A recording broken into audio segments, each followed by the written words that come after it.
Good day everyone, I am Roger GRC Custodio together with Eliza Texon and Benhar Basa.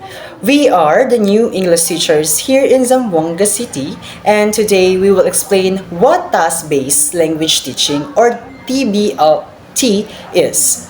As a future educators in a multilingual region, we believe that TBLT helps our students learn English through real-life use, not just memorizing grammar. Let's begin by understanding what a task means in language teaching.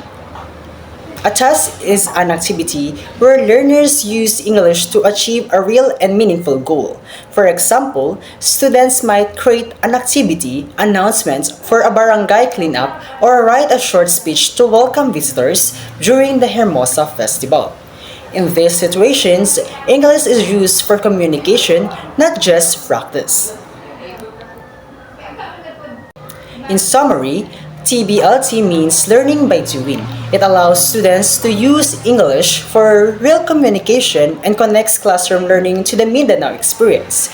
By focusing on clear goals, TBLT prepares our students to become confident and capable English speakers in their communications. Thank you and good day.